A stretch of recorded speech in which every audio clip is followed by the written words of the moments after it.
Sí. Cristina Samarite. Sí.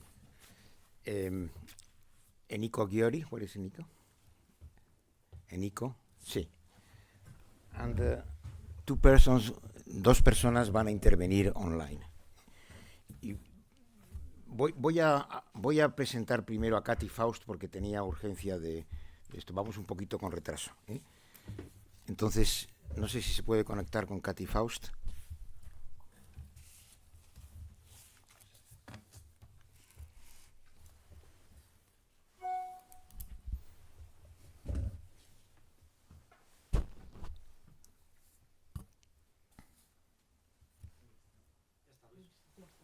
Ya está.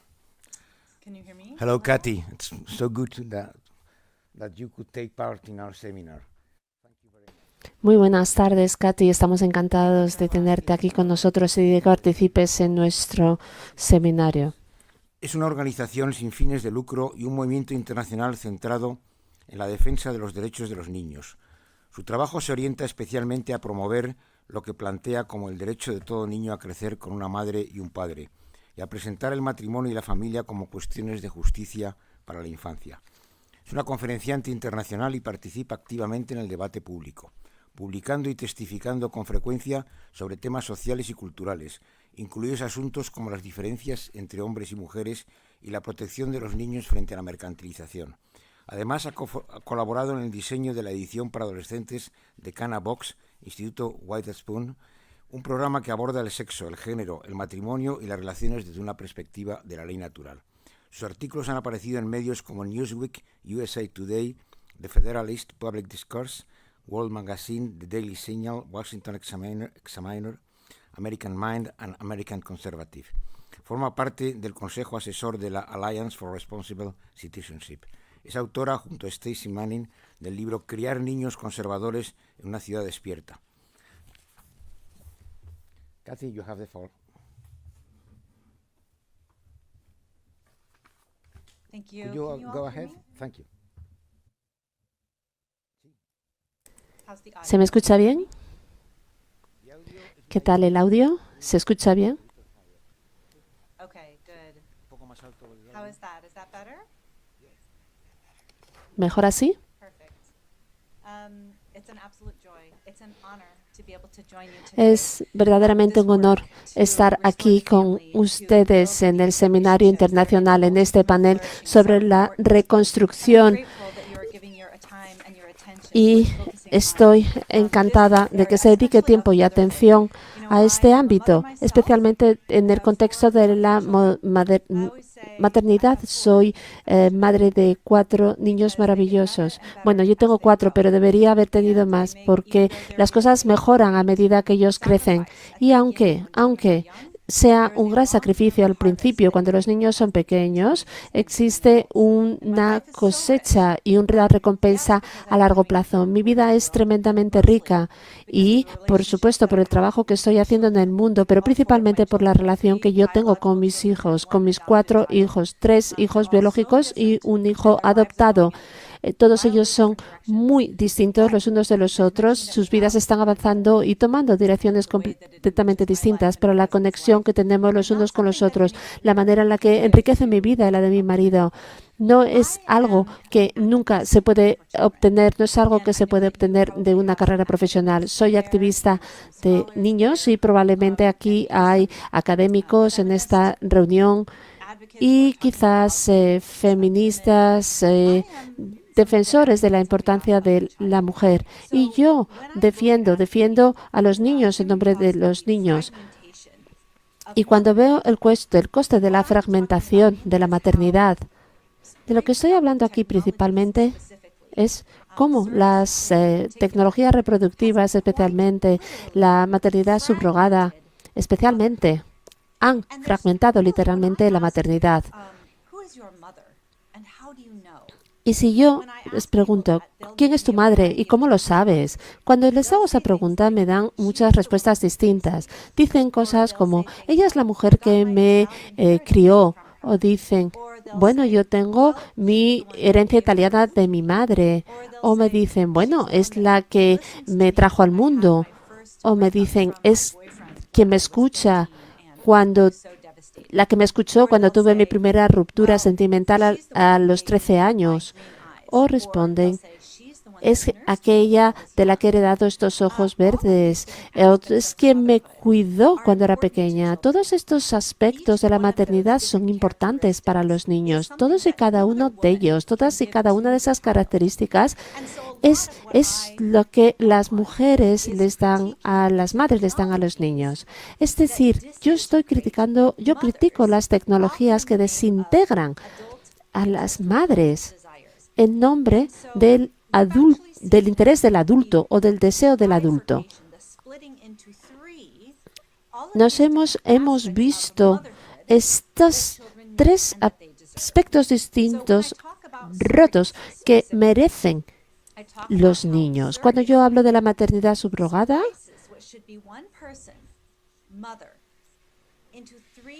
es decir, estoy hablando de una persona, que debería la madre, y tres personas. Una de esas madres es la madre genética, es decir, aquella que aporta el óvulo, aquella que se responsabiliza o es responsable del 50% de la identidad biológica del niño, la que tiene el linaje.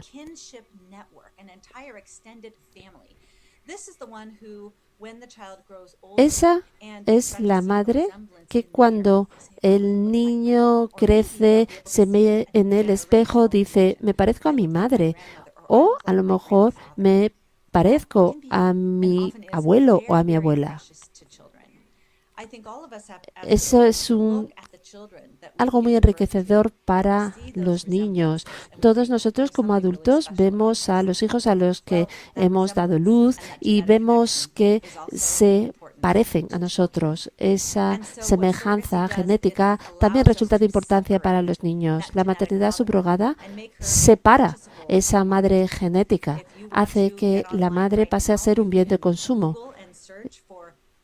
Y ahora podéis ir a Google y podéis buscar catálogos de donación de óvulos y puedes hacer un filtro y elegir la madre genética por raza, nacionalidad, nivel de formación, color de ojos y puedes verdaderamente comprar la madre genética. Esa mujer recibe dinero para que se aparte del hijo. Este aspecto genético es muy importante para los hijos. ¿Por qué? Porque esa madre, esa mujer, es la mitad de la respuesta ante la pregunta de quién soy. Es muy difícil para los niños responder la pregunta ¿quién soy? Y cuando los hijos pierden a la madre, a su madre genética a través de técnicas de reproducción, pueden tener crisis de identidad, luchas de identidad. La segunda madre que aparece aquí en esta tecnología reproductiva es la madre que da luz. Esa es la mujer, la única entidad conocida para el niño durante los 9 primeros meses de desarrollo. Se establece un vínculo que va más allá de la intimidad. Es algo inseparable de la persona, del embrión. Es todo para el niño, la voz, el olor, cómo camina, cómo habla, qué dice. Eso es lo único que conoce el niño. Cuando nace el niño, ese día es lo único que existe para ese hijo. Si algunos de vosotros habéis tenido el privilegio de dar a luz, probablemente sabréis que inmediatamente después del nacimiento, ¿dónde se coloca el bebé? ¿Dónde se coloca el recién nacido? Directamente encima de tu pecho, lo antes posible. Los niños no se les pone en el pecho de mujeres aleatorias. Se pone encima del pecho de la madre. ¿Por qué? Porque existe ya el vínculo entre ellos. Es un vínculo que no se puede medir, inconmensurable. Los niños necesitan contacto piel con piel para incrementar los niveles de oxitocina. La oxitocina es lo único que compensa o que reduce el cortisol, es decir, la hormona del estrés que los niños tienen cuando tienen miedo, están estresados. Y ahí es donde el niño tiene dificultades. Lo único que disminuye el cortisol es la oxitocina. Y el cuerpo de la mujer que acaba de dar a luz es el mejor elemento para hacerlo. ¿Por qué? Porque es lo único que es familiar y conocido para ese niño que acaba de nacer. En caso de la maternidad subrogada, esa madre no suele ser la madre genética. A veces la madre genética está en el paritorio y el bebé se le da a veces a la madre genética. Pero en esas primeras horas, días, esa madre genética es solamente una de 8.000 personas que son extrañas para ese niño. El niño quiere la madre que lo ha traído al mundo, su olor, la leche materna que huele exactamente igual que el líquido amniótico en el que ha estado el niño durante 9 meses. Esa es la mujer que le ofrece la seguridad que el niño necesita. Y por eso esa mujer es la que calma al niño. La madre que da luz al hijo es crítico en el futuro para el apego. Los niños que se adoptan en el nacimiento indican que tienen miedo al abandono más adelante en su vida. Piensan que los van a dejar, que los van a abandonar. Y estos niños no lo saben.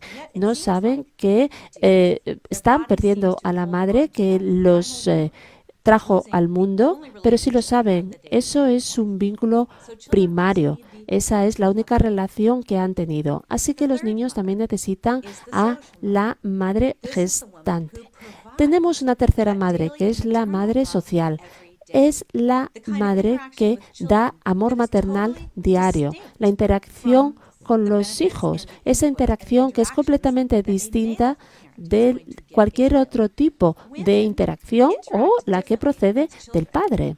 Las mujeres interactúan, se relacionan distinto con sus hijos. Si os pregunto, os pido que levantéis la mano. Si habéis visto cómo si lanzas a un niño al aire, todos levantaréis la mano. Y si yo os pido que sigáis con el brazo levantado, si la persona que lanza al niño al aire ha sido una mujer, probablemente casi todas vais a bajar la mano. ¿Por qué? Porque los niños no lanzan al bebé al aire. Las mujeres llevan al niño encima.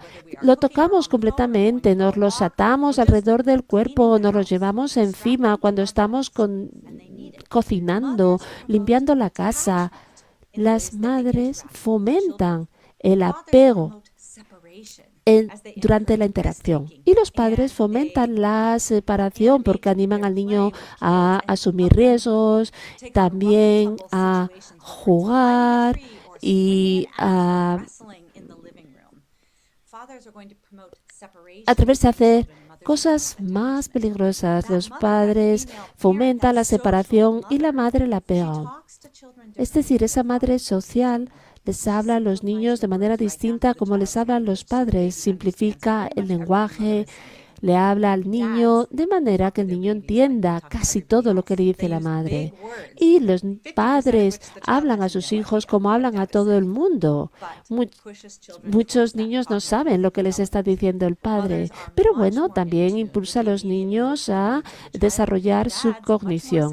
Las madres conocen las necesidades emocionales del niño. El padre dice, no sé cómo te sientes, simplemente saca o haz lo que te he pedido que hagas. Es decir, ninguna de estas dos opciones son opcionales en la vida del niño. Tenemos el bebé, tenemos el niño que gatea, tenemos el niño que va al colegio. Todos necesitan el amor del femenino y el masculino. Necesitan a la madre y al padre. La maternidad subrogada nos permite decir, bueno, ¿cuál de estas tres madres no necesitas? Aquella que no te ha traído al mundo, te vas a quedar con la madre genética, la social. ¿Estamos hablando de dinero? Estamos hablando de dinero, de pagar y de alquilar un vientre. A lo mejor estamos hablando de una pareja con infertilidad donde se compra la madre genética, se alquila la madre de alquiler. Es decir, que solamente necesitas deshacerte de 2 de las madres, pero si estamos hablando de un solo varón o de una pareja del mismo sexo, puede que no tengan ni un vientre ni un óvulo, pero la maternidad subrogada dice no hay ningún problema.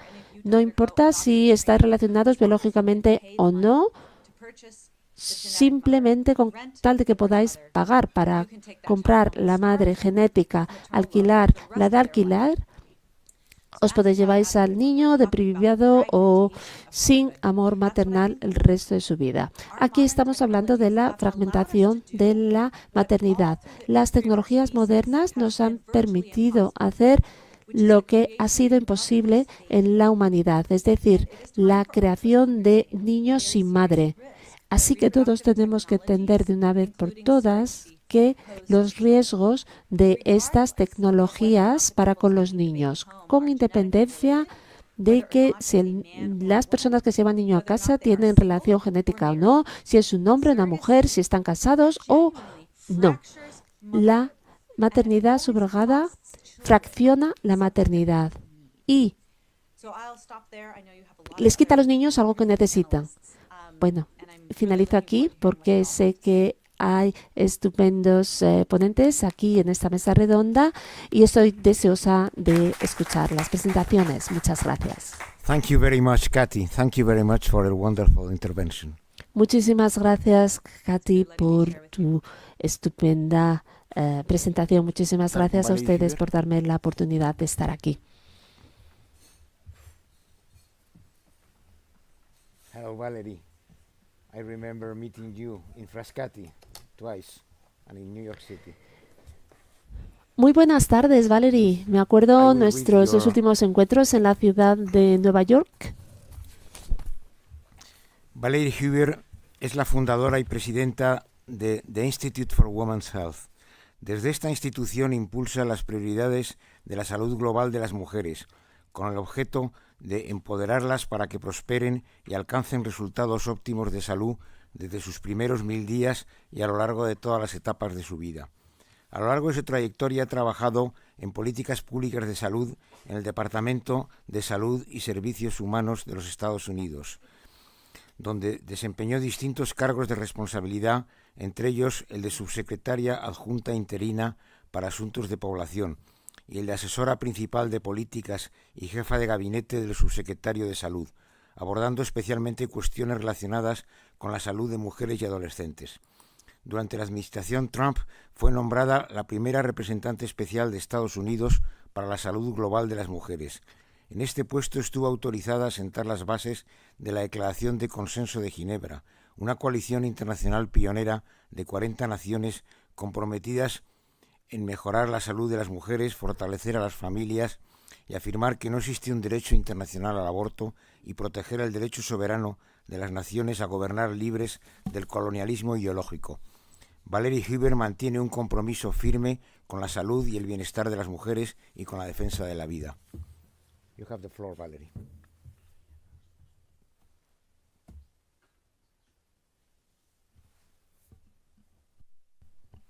You have the floor, Valerie.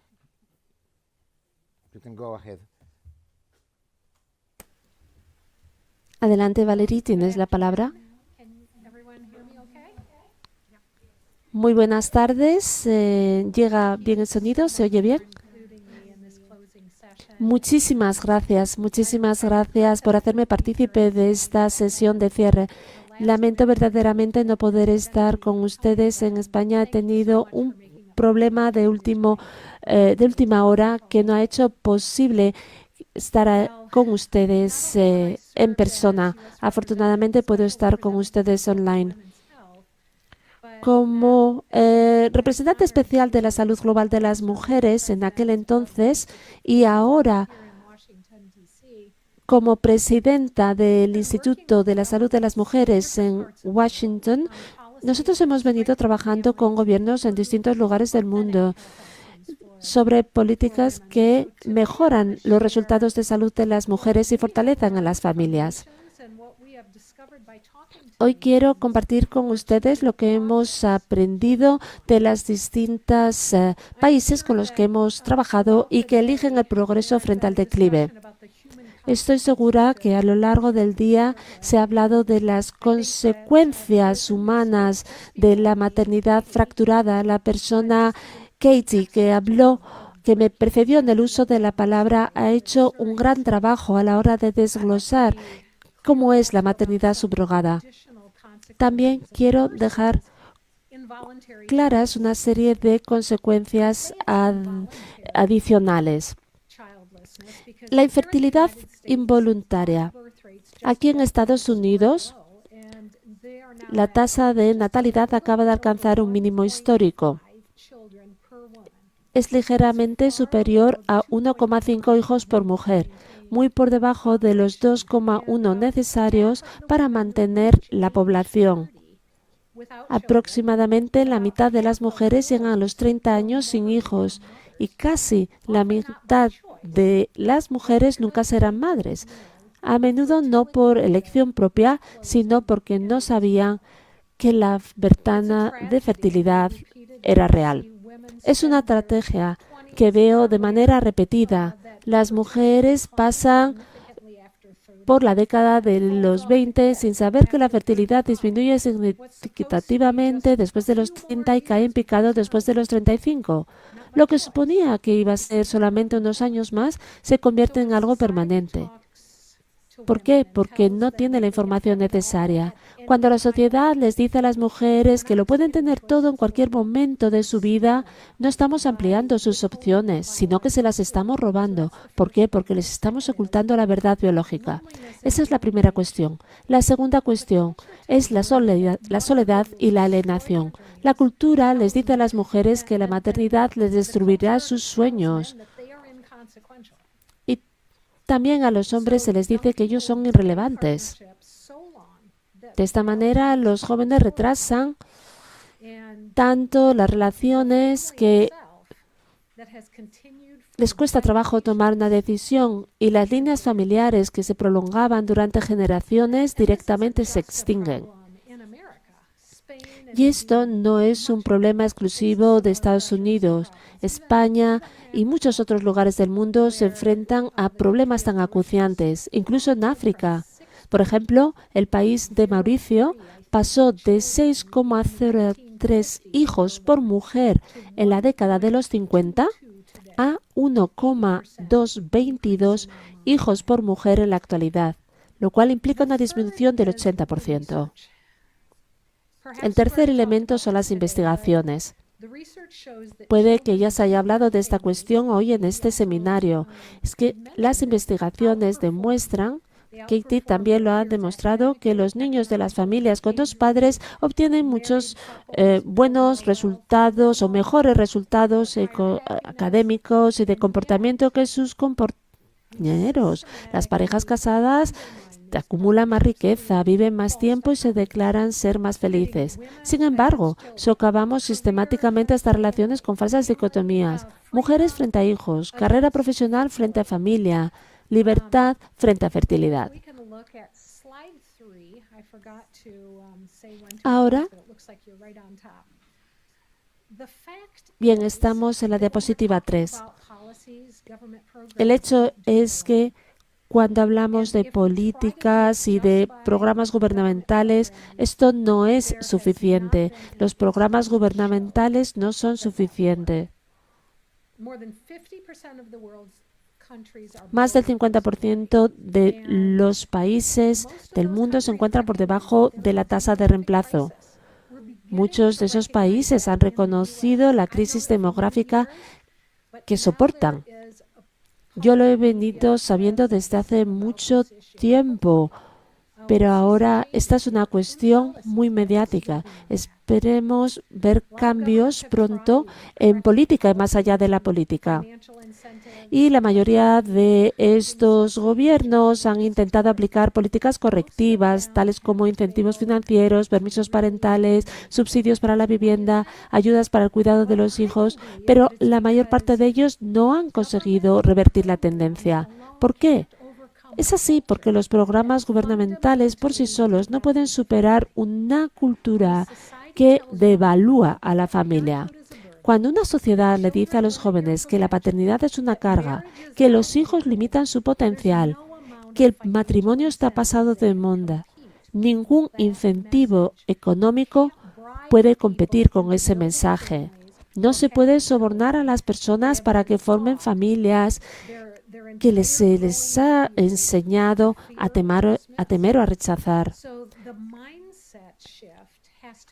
El cambio de mentalidad es algo que ha de acontecer en primer lugar, o por lo menos ha de acompañar a las políticas. Dar prioridad a la familia comienza en la cultura. Las políticas nacionales y locales pueden facilitar la elección de la familia, pero no pueden hacer que las personas deseen tener una familia. Eso requiere una transformación cultural. Hungría es una de las pocas países que están intentando conseguir ambas cuestiones. Y precisamente lo están haciendo de una forma simultánea, como decía. Lo han hecho con algunos niños, lo han hecho lo han hecho facilitando que tengan hijos, lo han hecho también trabajando para transformar esas vidas de esas mujeres para que puedan tener una carrera y también hijos. Y lo que es más importante, también creo que lo han transformado toda la sociedad y la forma en que se habla de la familia. Y han cambiado en Budapest, por ejemplo, la forma en que se presentan al resto de las sociedades, de los turistas también, porque una vez que estás en Budapest ves perfectamente que es un país kids friendly, family friendly, y creen en cambiar esa narrativa de cara al futuro también. Creen que es una inversión de futuro. Sabemos que las tasas de fertilidad han aumentado en un 30%, que los matrimonios se han duplicado, los divorcios han caído un 25%, los abortos se han reducido casi a la mitad. Y Hungría es uno de esos países que está intentando algo que solo 3 de las naciones mundiales ha conseguido desde 1950, y es recuperar una fecundidad por debajo del nivel de reemplazo, que se encontraba por debajo del nivel de reemplazo. Y a pesar de que aún hay muchos retos en Hungría y que hay muchos planteamientos que no se trasladan directamente a otros contextos, estoy de acuerdo en que han encontrado algo fundamental, algo que necesitamos comprender, es la valoración cultural de la familia y de esas políticas prácticas que hacen que se puedan formar esas familias. Y ahora vamos a verlo un poco más desde un enfoque práctico. Vamos a hablar sobre cómo podemos hacer todas estas medidas útiles a diferentes niveles.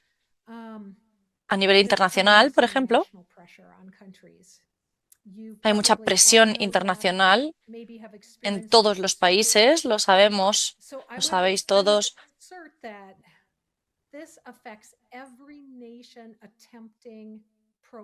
Y esto afecta a cada nación que intente implementar políticas pro familia. Y hace 5 años, 6 países crearon la Declaración de Consenso de Ginebra, comprometiéndose a promover una salud óptima para las mujeres, fortalecer las familias, reafirmar que no existe un derecho internacional al aborto y proteger la soberanía nacional. Y hay 40 países que representan a 2.500 personas.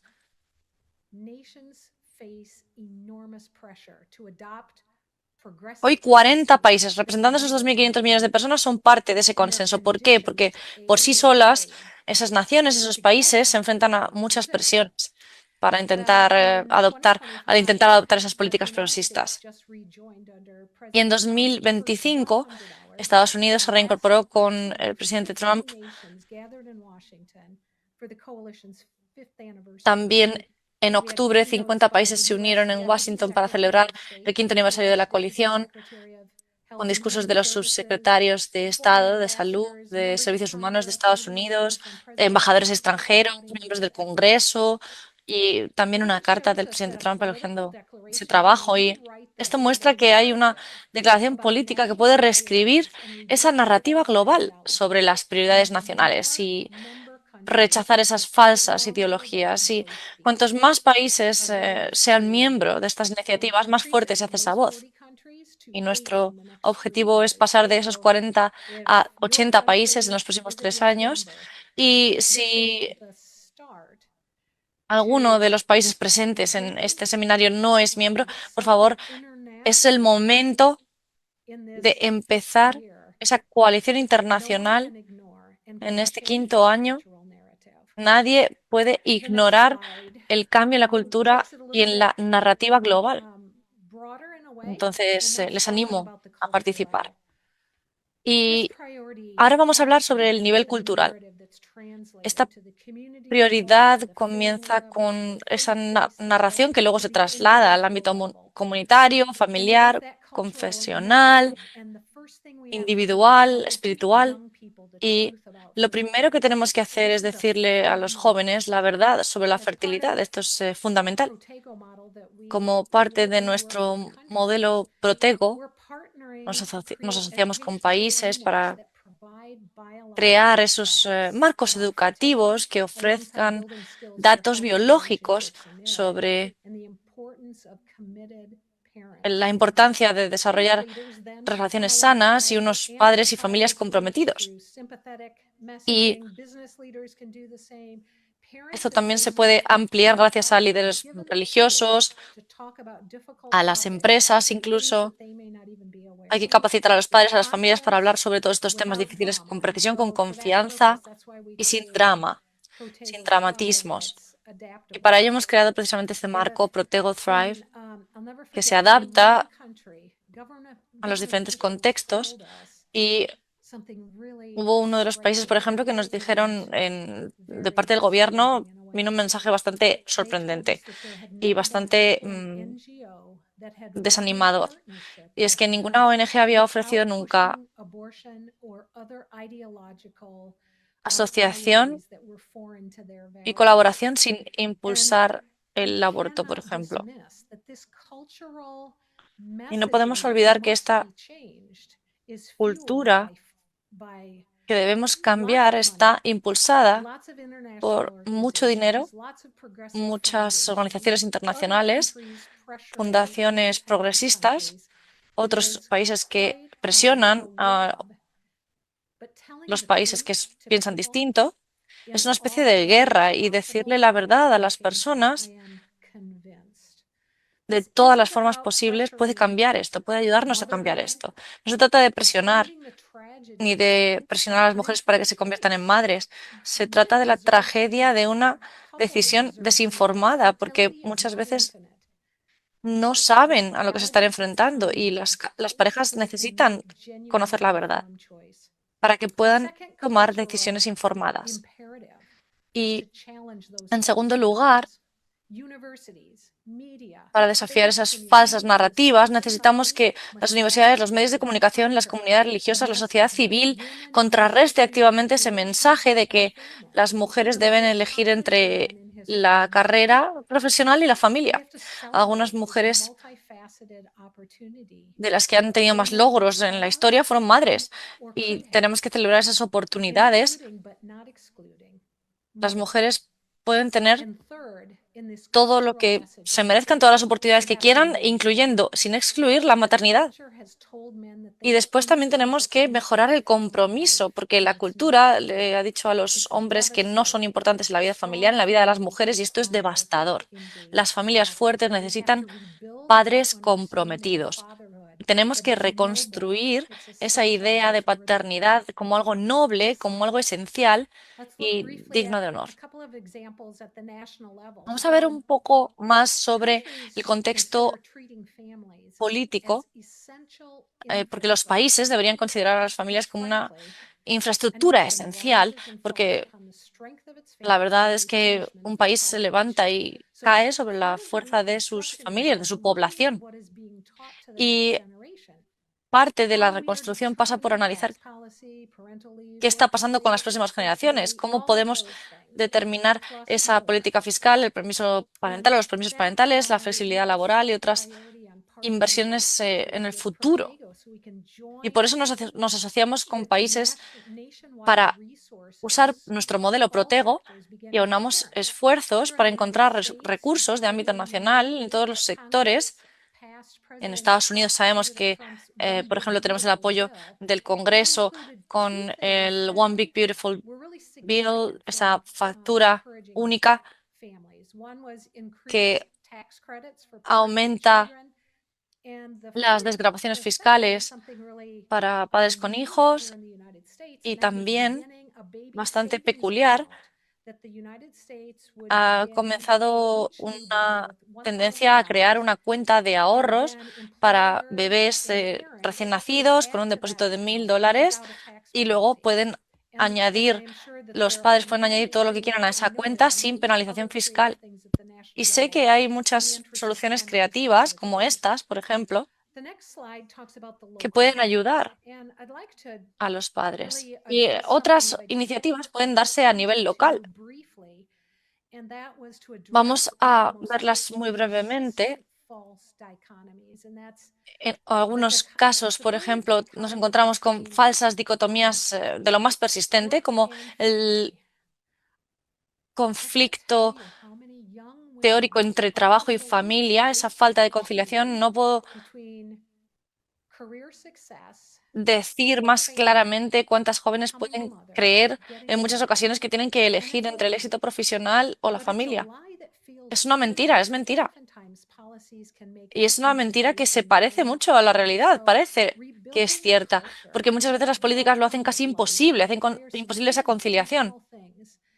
Y esto necesita de una reconstrucción cultural que ofrezca esa integración, esa conciliación, no solo desde la teoría, sino desde una práctica realizable. Y tengo algunos ejemplos para esto. Podríamos, por ejemplo, exigir educación sobre la fertilidad en los planes de estudios sanitarios para que los jóvenes comprendan la realidad biológica antes de que tengan que pensar en tener hijos, simplemente como parte de su conocimiento sanitario. Movilizar también a las universidades y a la sociedad civil para cambiar los discursos culturales sobre la maternidad y la familia, porque estamos luchando cuesta arriba en este sentido, pero hay que esforzarse. Hay que crear también sistemas de apoyo para enseñar las elecciones a la familia, para que sea algo factible en la práctica y no en la teoría. Tenemos que desafiar también esa idea, ese mito del trabajador ideal, que son los mejores empleados, los que no tienen responsabilidades familiares. Y hay muchos otros ejemplos prácticos, pero vamos a continuar. También me gustaría hablar sobre la crisis de la falta de esperanza, la crisis de la desesperanza que impide esa formación de familias. Es importante decir que los jóvenes están hambrientos de sentido, de propósito, de relaciones auténticas. Están descubriendo que la autonomía radical conduce muchas veces a la soledad y debemos ofrecerles algo mejor, una visión en la que la libertad incluya también la libertad de formar familias y de construir legados que perduren en el tiempo. También muchos jóvenes dudan de que traer hijos al mundo sea la opción más responsable. Tenemos que restaurar la esperanza y esto requiere una intencionalidad que incluye ciertos factores y ciertas cuestiones que debemos tener en cuenta. En primer lugar, por ejemplo, necesitamos un marco honesto pero esperanzador y reconocer los retos reales y rechazar la desesperación que se impone, porque cada generación se ha enfrentado a su propio conjunto de amenazas existenciales. Y la generación actual no es diferente en ese sentido. tenemos que reinstaurar la esperanza. Tenemos que demostrar el compromiso de la sociedad. Cuando los gobiernos invierten en políticas, muestran en políticas a favor de la familia, muestran confianza en el futuro. A veces incluso más que las propias políticas. Tenemos que celebrar la generatividad, cambiar las prioridades hacia el establecimiento y la construcción de la próxima generación. Tener hijos es un acto increíble de esperanza. En ese sentido, tenemos que proporcionar un propósito más allá también de uno mismo, porque todos los que somos padres sabemos que la paternidad y la maternidad ofrecen un profundo significado, criar a esa próxima generación, transmitir esos valores, y tenemos que contrarrestar las narrativas apocalípticas de que los niños no son una carga. Los niños no son una carga, puede ser difícil, pero son la razón por la que resolvemos los retos que nos surgen en la vida. Y cuando reconstruimos una cultura que acoge la vida y que devuelve la esperanza y que fomenta el altruismo, tenemos que ser capaces de ver que están interconectados, que por separado no significan nada. La celebración cultural no significa nada si alcanzar el éxito profesional exige abandonar a los hijos. Y las mejores políticas no significan nada si infravaloramos a las madres o descartamos a los padres o abandonamos el valor intrínseco de la propia vida humana. La reconstrucción requiere todo esto y más, requiere valentía, porque construir una cultura de vida en una época de muerte es una labor contracultural, pero esto es lo que he aprendido. Cuando las naciones, cuando los países se comprometen con este trabajo, el cambio puede producirse.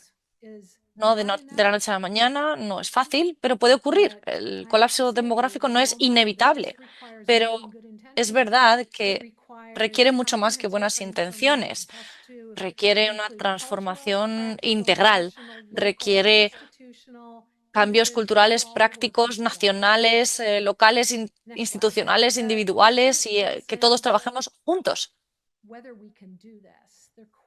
La cuestión es si podemos. La cuestión no es si podemos hacerlo, la cuestión es si vamos a hacerlo. Y debemos elegir rápido, porque la biología no espera a la política. 40 países han decidido ya permanecer unidas en esa declaración del consenso de Ginebra y más se unirán a nosotros. Los jóvenes tienen hambre de una visión mejor. Y yo creo de verdad que en España, en esa conferencia, en estas conversaciones y en conversaciones que están teniendo lugar en todo el mundo, la pregunta para todos, para cada institución, para cada comunidad y para cada individuo es la siguiente: ¿cómo vas a participar en esta reconstrucción? El Instituto para la Salud de la Mujer está dispuesto a colaborar con cualquier país o con cualquier líder que esté comprometido en este sentido, porque en última instancia no se trata de invertir las tendencias demográficas o de aplicar o implementar las mejores políticas. Se trata de si nuestra civilización va a florecer o a desvanecerse.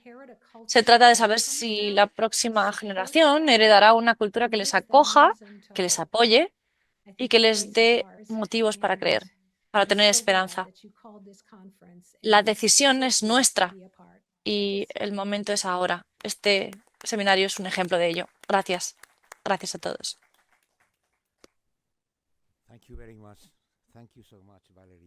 Muchas gracias. Pregunto al equipo Gracias, técnico Valerie. si se puede Y ahora mantener pregunto a Katy Faust y Valerie Huber online.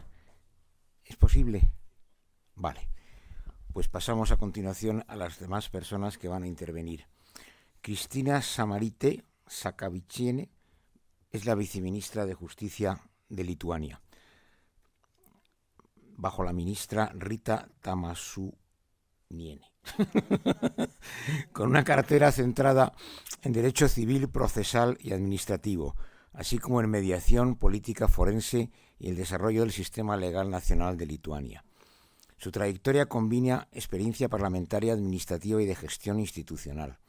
En 2006 fue asesora del Comité de Asuntos de Salud del Parlamento lituano, Seimas, y posteriormente trabajó como asesora en la oficina del Seimas en 2 etapas, 2006-2007 y 2017-2025.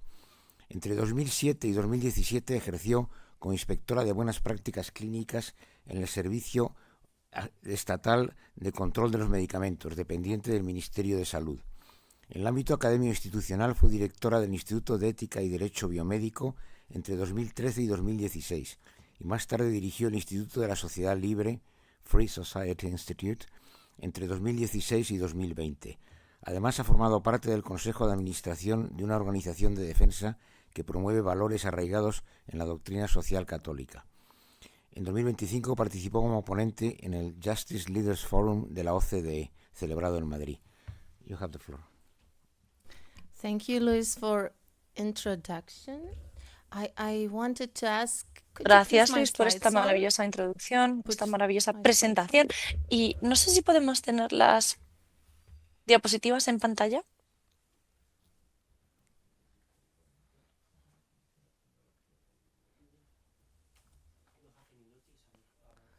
I sent to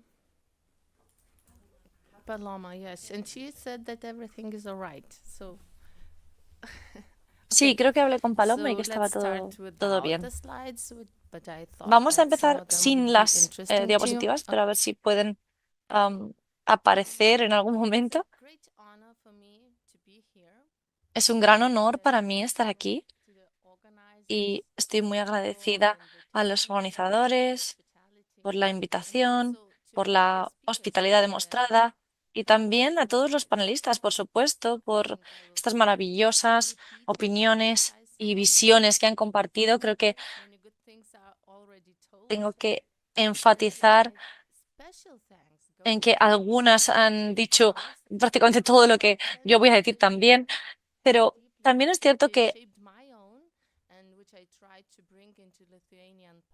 hay que también ver las cosas desde una perspectiva más centrista y más global. Y como madre de 6 hijos y como viceministra de Justicia en Lituania, estamos intentando cambiar las políticas en mi país, pero además se trata de compartir un futuro.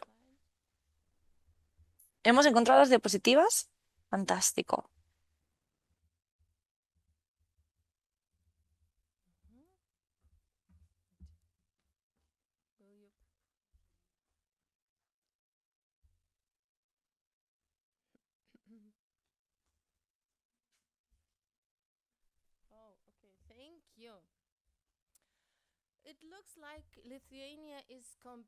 Fantástico, gracias. Parece como si Lituania compitiera con alguien en el mundo para ver quién es el primero en perder la natalidad. Y hemos llegado a 17.500 nacimientos el año pasado, récord a la baja. Y de acuerdo con las estimaciones, la fertilidad total era de 1.0. Hay muchas cuestiones que hacen preguntarnos por qué estamos en esta situación.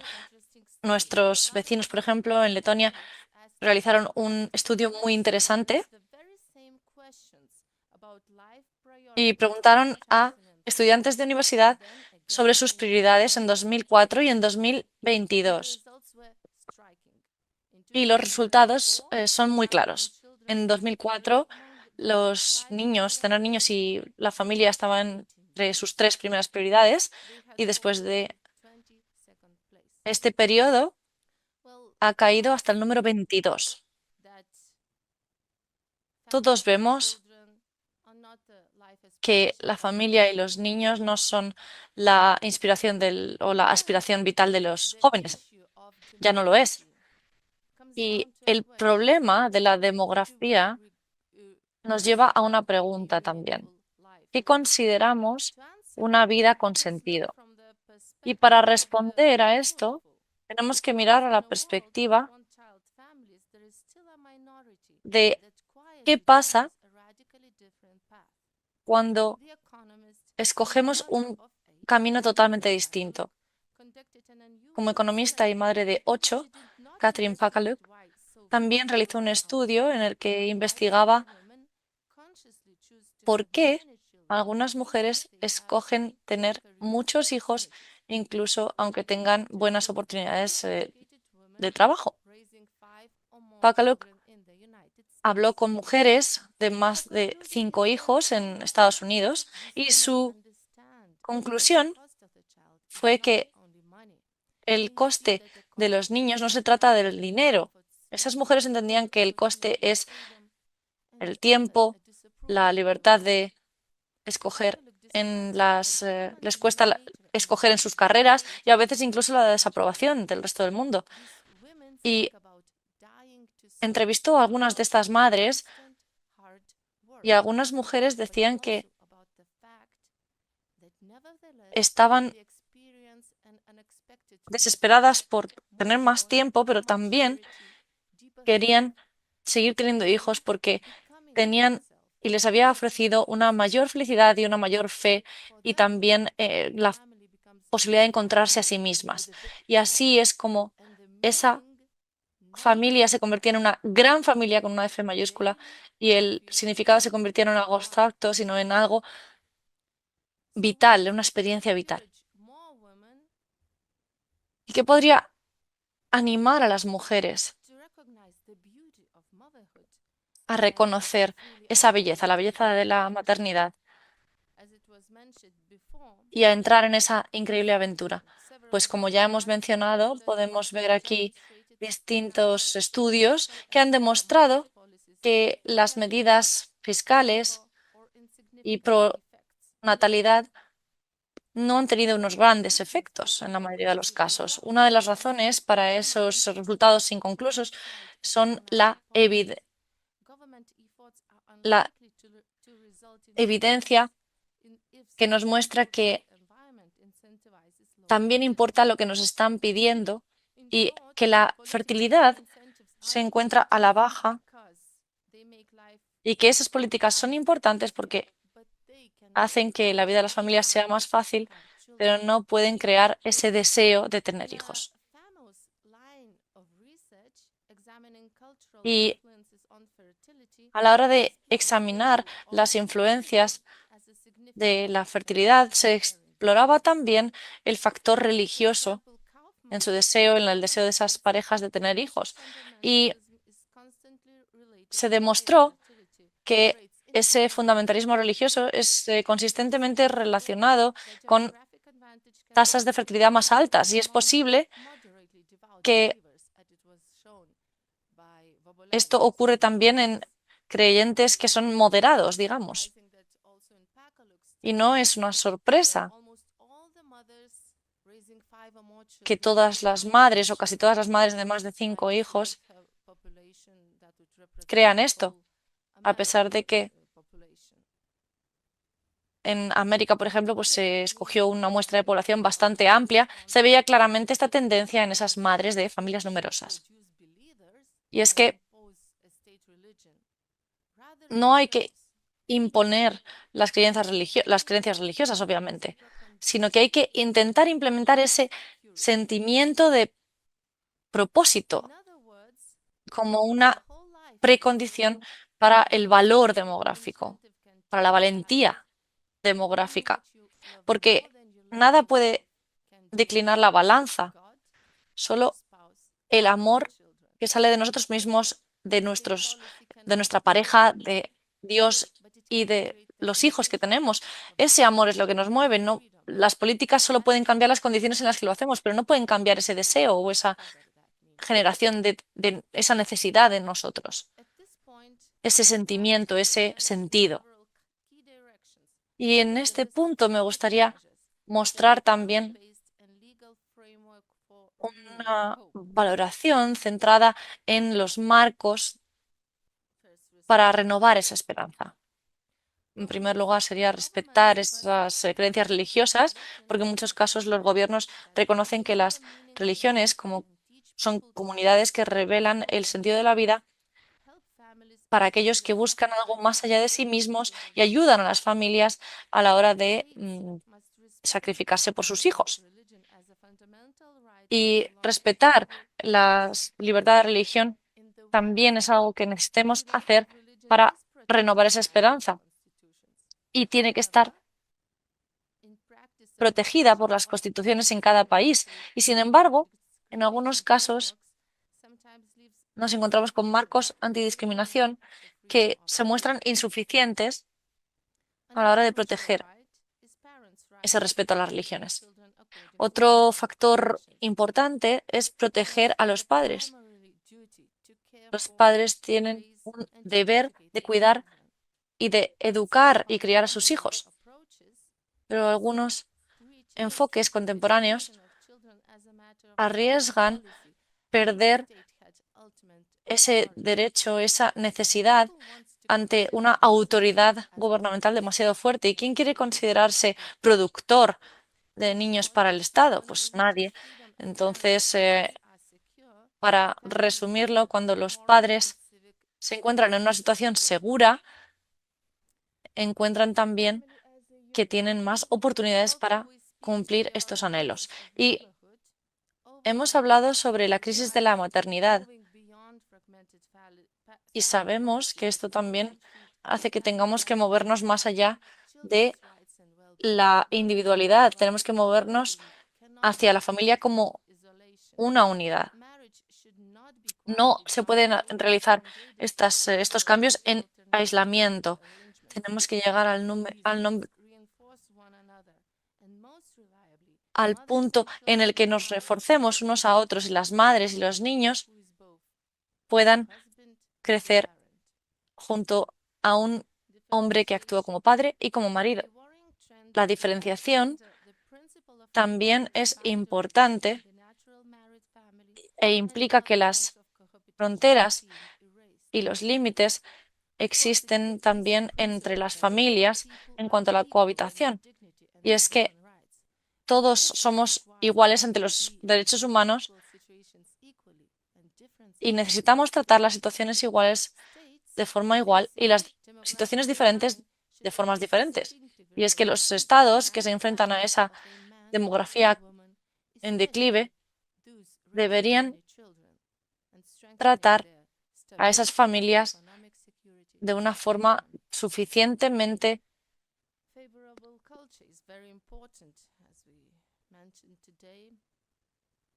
con un suficiente apoyo, para poder garantizarles esas condiciones. Después tenemos las políticas, tenemos los proyectos, tenemos las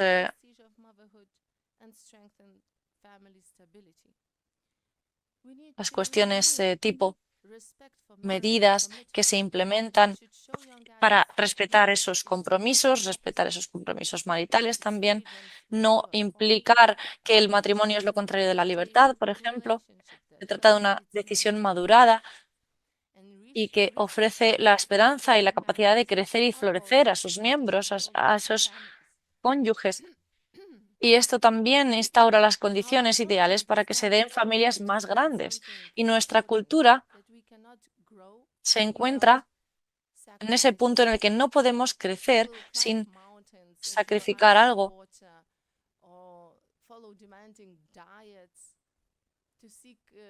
La gente sigue dietas terribles, escala montañas heladas para encontrarse a sí mismos y, sin embargo, la maternidad es la experiencia más transformadora y más llena de significado, llena de fuerza, de amor.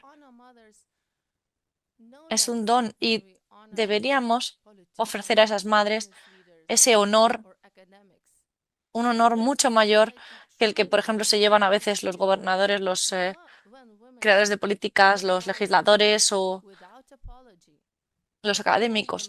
Y deberíamos también ofrecer esa posibilidad a esas madres que quieren serlo, de hacerlo con garantías. Y estos cambios culturales deben realizarse desde la sensibilidad y desde la buena intención, que no se deje llevar por la propaganda y que nunca cruce esa línea en la que la democracia se convierte en el pretexto para decirle a una familia que es solo de dos, a una mujer en un instrumento y al niño en un producto. Y hay que decir también no a las iniciativas que destruyan ese significado.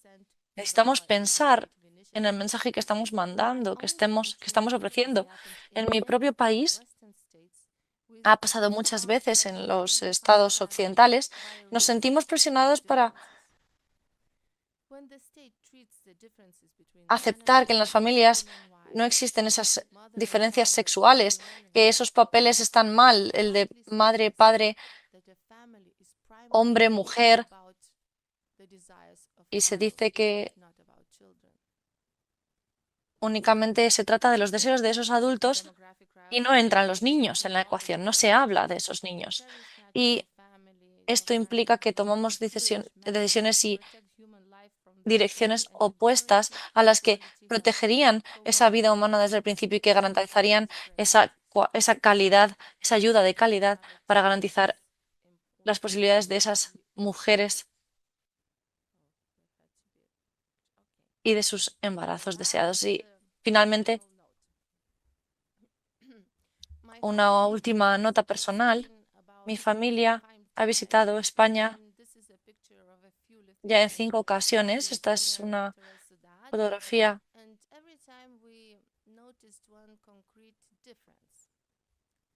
en la que pueden verse algunas diferencias. En Lituania, la sociedad es menos amistosa con los niños, con las familias, con los padres.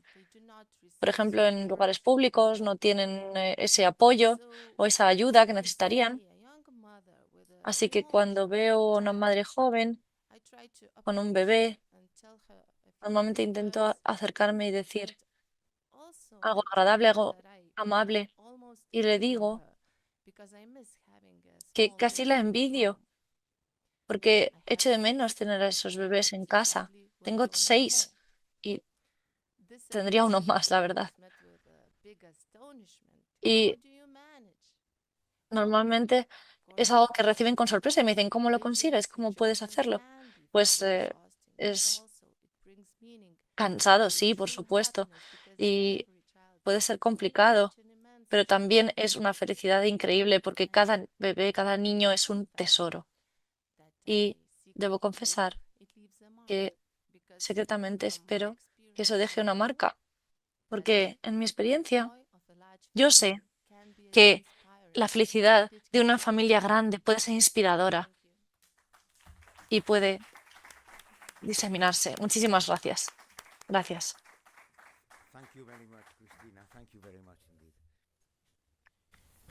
Gracias, Eniko Cristina. Giori Muchísimas es gracias. doctora en Relaciones Internacionales, con especialidad en Asuntos Y ahora Europeos por la pasamos Universidad de con Economía de Eniko Budapest. Giori, Ha diputada. desarrollado su labor académica Y, como investigadora en el Departamento de Estudios Europeos de la Universidad Nacional de Administración Pública.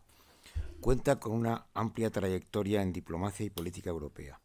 Fue embajadora de Hungría en Italia del año 1999 al 2003 y más tarde embajadora de Hungría en Madrid del 2014 al 2019. Yo la recuerdo de esa época y fue una embajadora excepcional. En el ámbito europeo ha sido diputada al Parlamento Europeo en 2 etapas, 2009-2010 y 2019-2024. Además, entre 2010 y 2024 ocupó el cargo de secretaria de Estado para Asuntos de la Unión Europea en el Ministerio competente en Asuntos Europeos. Su experiencia institucional incluye responsabilidades de dirección y coordinación. Fue directora ejecutiva del Sabad Europa Cospont, Centro Europa Libre, entre 2004 y 2009, y también jefe de gabinete del Grupo de Trabajo sobre la Unión Europea del Grupo Fidesz, en la oficina de la Asamblea Nacional Húngara. Desde 2021 es miembro de Fidesz. En la actualidad desempeña también funciones en el ámbito cívico e institucional. Desde 2024 es presidenta de la Asociación Húngara de Cooperación Cívica y miembro del Consejo de Administración de la Fundación Amigos de Hungría. Desde 2022 forma parte del Consejo de Supervisión del Instituto Húngaro de Asuntos Exteriores y desde 2018 es miembro del comité editorial de la publicación Europai Tukor. Su labor ha sido reconocida con diversas condecoraciones internacionales, entre ellas la Gran Cruz del Orden... No. Nos robas mucho tiempo. Bueno, solo añado una cosa. Los húngaros son seres superdotados, hablan todos los idiomas y Eniko va a hablarles en español. Muchísimas gracias, Luis. Y disculpa por haberte interrumpido, pero creo que es que como soy la última que va a hacer una intervención, de veras no quería robarles a ustedes más tiempo a esta hora. Muchas gracias a las dos señoras que han hecho la intervención desde su despacho, desde su casa. Un placer. Muchas gracias también a las palabras muy emocionantes de la viceministra. Les digo que como yo ahora eurodiputada vengo de un entorno muy contra las familias, esto hay que decirlo. Allí hablar de familia no es una cosa natural y no se puede ir por un informe, por ejemplo, que cómo se podrían mejorar las condiciones de vida en Europa. Esto es un tema que no funciona, no pasa. Lo que yo quisiera presentar a ustedes y en formato telegráfico, de telegrama, ¿no? Porque de veras no nos queda mucho tiempo. ¿Cómo es aquel experimento que nosotros llevamos en Hungría desde hace ya 16 años? Muchas gracias a Valerie por haber mencionado que sí que nosotros de veras, tanto en nuestras políticas, culturalmente y también económicamente ponemos el foco de las familias en el foco de nuestras políticas, porque la crisis de la maternidad no es principalmente una cuestión biológica, sino una combinación de condiciones de vida, de riesgos percibidos, decisiones vitales y culturales, como varios de aquí lo han dicho. Pues ¿cuál es el foco, el objetivo nuestro? Nunca fue hacer un milagro demográfico. Sin mejorar las condiciones reales para las decisiones de tener hijos. Lo que sí que miramos, tenemos un instituto que se dedica a estas investigaciones, que los jóvenes en general sí que quieren tener hijos, al menos 2. Cuando les preguntan, los jóvenes en sus años 20, 30, sí que quieren tenerlos. Y por alguna razón, estos hijos, una parte de estos hijos deseados no nacen. Pues, ¿qué es lo que hay que hacer? Y esto era nuestro enfoque. Hay que ver cuáles son los obstáculos por los cuales estos hijos no nacen. Cuando nosotros llegamos al gobierno en 2010, hicimos un cambio total de filosofía en cuanto a la economía y las políticas sociales. Lo que hicimos es que quisiéramos construir una sociedad basada en el trabajo, así que no es muy complicado, que todo el mundo quien es capaz de trabajar, tiene que trabajar. Y si trabajas, tienes que vivir mejor que si alguien vive solo o vivía durante los gobiernos socialistas solo de subsidios. Esto es muy importante, porque si vives bien de sus subsidios sin trabajar, pero eras capaz de trabajar, pues entonces no vale la pena ir al trabajo. ¿Cómo eran nuestros datos? ¿Cómo era la tasa de fecundidad en 2010? Era aproximada 1,25, muy por debajo del nivel de reemplazo, que es 2,1. El número de nacimientos era de 9,5 nacimientos vivos por cada 1.000 habitantes, con una tendencia estancada. Y tener hijos, aquel entonces, pues podrías correr riesgos financieros significativos, dificultades para compatibilizar familia y empleo, y las mujeres, como una consecuencia natural, retrasaban cada vez más tener el primer hijo. Y más retrasas el tener el primer hijo, con mucho menos probabilidad nace ya el segundo o el tercero. Pues así intentamos tener una política pro familia que siempre tiene que ser horizontal, que no puedes separarlo, pero cuando haces tu política tienes que mirar cómo impacta aquella política. Así, esto es lo que lo llamo un enfoque horizontal.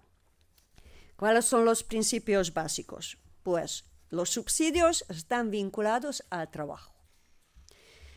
Tenemos que tener una previsibilidad a largo plazo. Los instrumentos tienen que estar adaptados a las distintas etapas de la vida. Resultados. Pues desde 2010 hasta 2021 la tasa de fecundidad aumentó de 1,25 a aproximadamente 1,6. Se trató de una mejora medible, pero en ningún año se alcanzó el nivel de reemplazo, porque milagros así en tan breve tiempo no hay. El gasto, lo que gastamos, porque sí que esto cuesta caro, pero esta es una inversión en el futuro. Si haces políticas pro familia, es una inversión, como se ha mencionado ya también antes, y pues más o menos gastamos el 5% del PIB en familias, en políticas pro familia, que es mucho, pero como digo, es una inversión en el futuro. ¿Cómo es el sistema? La deducción fiscal familiar, otra vez vinculado al trabajo. No es una ayuda fija, sino un incremento proporcional del ingreso neto. La deducción mensual aproximadamente por un hijo es 25 euros, por tener dos ya 50 euros por hijo, tercero o más 82 euros por hijo. Con 3 hijos el impuesto sobre la renta puede reducirse al 0, el excedente se aplica a las cotizaciones sociales. Extensiones de impuestos sobre la renta ahora es una medida que acabamos de introducir. Madres con 4 o más hijos tienen exención total para toda su vida. Desde 2023, madres menores de 30 años ya no van a pagar estos impuestos. Desde 2025, madres con 3 hijos tampoco lo pagan. Y desde este enero pasado, de 26, madres con 2 hijos menores de 40 años no lo pagan. Y estas madres con 2 hijos tampoco van a pagar los mayores, pero estamos introduciéndolo con gradualidad porque, bueno, todo tiene consecuencias presupuestarias. ¿Cómo conciliar la vida profesional y tener hijos? Pues tenemos varios subsidios para las madres jóvenes con bebés. Ellas reciben su salario 100% al inicio, los primeros 6 meses. Después, hasta que el niño cumpla 2 años, recibe también una parte del salario y puede también ya ir a trabajar y al mismo tiempo cobrar este subsidio. Esto es un incentivo que las madres combinen el trabajo y el cuidado de los niños. Era una novedad que lo que introdujimos, que el subsidio lo puedan recibir también los abuelos.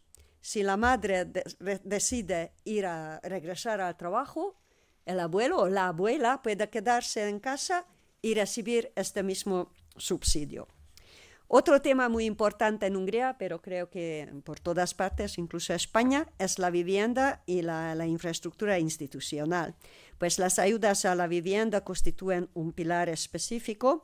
Desde 2024 ya desde 2012 tenemos programas, pero la última novedad, porque aquí damos un préstamo muy importante a las parejas quienes se comprometen de tener 1, 2 o 3 hijos, y los que tienen 3 hijos y de veras los tienen, entonces una parte significante ya ni tienen que ir a pagar. Es un incentivo muy importante. Y la última medida que acabamos de introducir es un préstamo al 3% de interés fijo para la primera vivienda sin determinar la edad de la persona quien lo recibe. Y al mismo tiempo duplicamos el número de plazas en las guarderías infantiles. Esto es una ayuda muy importante para las familias. Costes energéticos, sí hay una intervención estatal así, pero como medimos, es muy importante que para las familias estos gastos no sean algo que no pueden cubrir. Así que hay un subsidio para bajar los costes energéticos. Otro tema, porque aquí se habló bastante de la parte mentalidad-cultura. Esta es, yo creo, que la cosa más importante y más difícil, porque aquí el Estado no puede forzar cosas, porque si lo haces puede ser muy contraproducente. Lo que sí que hicimos nosotros en Hungría, hicimos una nueva constitución. Éramos el último país del ex bloque soviético que era incapaz de adoptar una nueva constitución en su totalidad.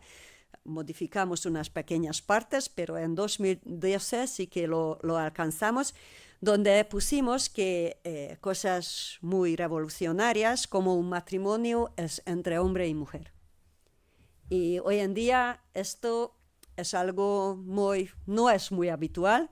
Te critican, sobre todo desde Bruselas, y añadimos un poco más tarde que el padre es un hombre y la madre es una mujer. Otra revolución, algo que, bueno, yo pienso que es naturaleza lo que dice biología, pero con la filosofía del género, y vivimos lamentablemente en esta cultura en Europa hoy en día, esto es algo revolucionario. Además, adoptamos una ley diciendo que la educación, como la viceministra ha mencionado, es el derecho y es la responsabilidad de los padres. Nadie más puede determinar y tener una palabra en cuanto a la educación de los hijos, y a los coles no puede entrar cualquier organización, porque este tema tiene que quedarse en las manos de los papás. Bueno, tuvimos tendencias muy positivas hasta COVID, y desde COVID tengo que admitir que no es todo un milagro. Tenemos tendencias ahora que están empeorando. Estamos mirando cuáles son los problemas. Yo creo que el COVID sí que tuvo un importante impacto. Además, vivimos en la vecindad de la guerra. Bueno, en Lituania ellos lo vivían aún más que nosotros, pero estamos en la vecindad de la Ucrania, y creo que porque una familia, una persona, una pareja tiene que vivir y sentirse seguro. Y hoy en día yo creo que con esto también impacta. Estamos examinando estas razones. Yo creo que culturalmente aún, mientras creamos un entorno pro familia, y es verdad, si alguien aterriza en Budapest, va a carteles enseguida que este es un país de familias, y les damos bienvenidas a todos nuestros huéspedes, pero no se cambia de un momento al otro. ¿Cuáles son mis conclusiones? Porque yo creo que yo no voy a abusar de su tiempo. Si alguien lleva una política familiar coherente y previsible a largo plazo, puede mejorar los indicadores demográficos. Sin embargo, por sí sola no es capaz de revertir las tendencias culturales y demográficas estructurales más profundas de un día al otro. Y el Estado sí que tiene una responsabilidad clara de apoyar activamente la maternidad y la paternidad, porque esto también es importante, y de hacerlo en el mayor número posible de ámbitos, desde la política fiscal, pasando por la vivienda y el empleo, hasta los sistemas de cuidado y servicios. La política familiar no es una cuestión sectoral limitada, sino, como ya he dicho, una tarea horizontal. Es una señal de advertencia que el panorama demográfico y cultural de Europa esté deteriorándose, y que ningún Estado miembro pueda por sí solo dar respuesta a las complejas crisis que afectan al Occidente. Al mismo tiempo, los distintos países pueden ofrecer buenos ejemplos y soluciones funcionales, y yo creo que sería importante de aprender de las buenas prácticas que funcionan en unos países. Las respuestas a los desafíos demográficos no deben centrarse en la inmigración. Esta es una respuesta muy clara que mi país ha siempre acentuado. Sino hay que ir por el apoyo a las familias y mediante la creación de un entorno social seguro, previsible y económicamente sostenible, que tener familia, tener hijos, no puede significar el deterioro del nivel de vida de aquella familia. Esto es muy importante. Y que tener hijos no puede representar un riesgo, sino una opción de vida real y respaldada. Se puede discutir que lo que hemos alcanzado nosotros es mucho o poco. Yo creo que estamos en el camino justo, pero lo que sí que las cifras nos muestran claramente, que si no hubiéramos tenido estas políticas pro familia por, puedo ya decir, 16 años, 200.000 niños no habrían nacido en Hungría. Y esto es un número que es importante porque somos un país ya menos de 10 millones de personas, así que nuestro compromiso con este tipo de políticas se ha quedado porque sí es la mejor inversión en el futuro de un país. Muchas gracias.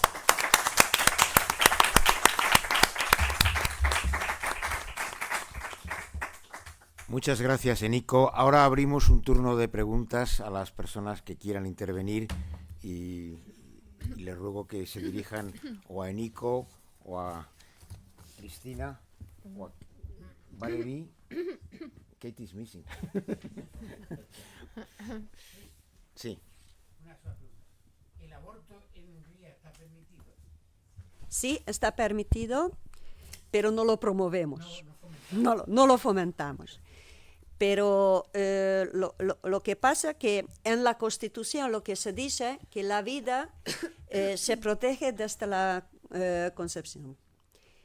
Al mismo tiempo, hasta la semana 12 sí es legal, pero hay una consulta con la madre, le dicen cuáles son las alternativas y sí que introdujimos una norma hace 2 años, creo, que sí que la madre tiene que escuchar el batido de corazón del niño antes de ir a la aborción. ¿Cuántos abortos tiene? Ay, no sé las cifras, disculpa. Pero esto sí que ha bajado mucho. El aborto ha bajado mucho. Muy bien. ¿Alguna intervención más? Thank you very much, Valerie.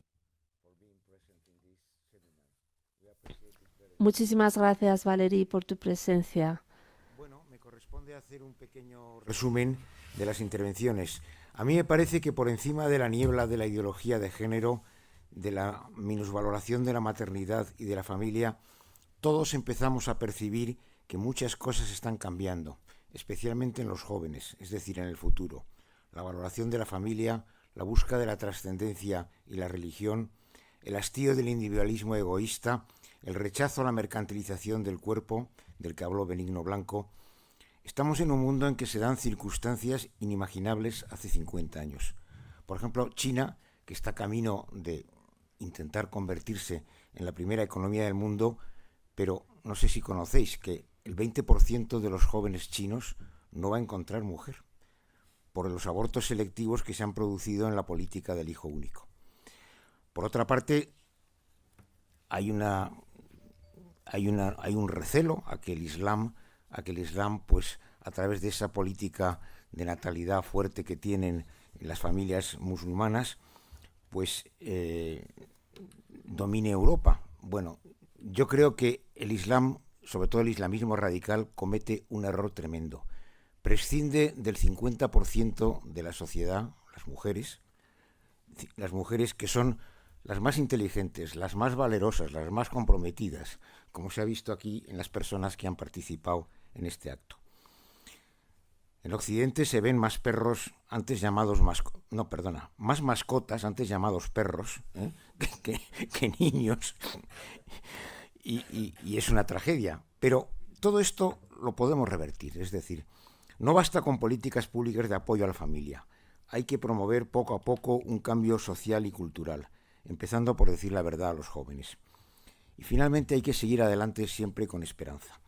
Hace 2 años y medio, Familia y Dignidad Humana organizamos en esta misma universidad, en el CEU, un seminario que se llamaba Estados Unidos, el aborto ya no es un derecho. Hablan los protagonistas del cambio.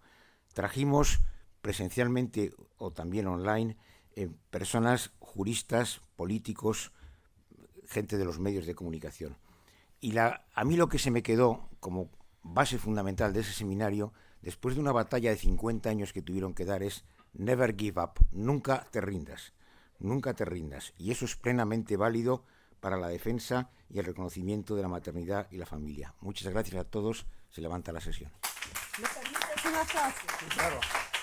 Porque yo salí como embajadora, terminé mi mandato como embajadora aquí en 2019 y pues si regreso ahora, ¿sabes cuál es la diferencia mayor que yo veo ahora con esta diferencia de 6 años? Hay mucho más guarderías de mascotas, el número de guarderías de mascotas que yo casi no veía de estas cosas allí por las calles de Madrid.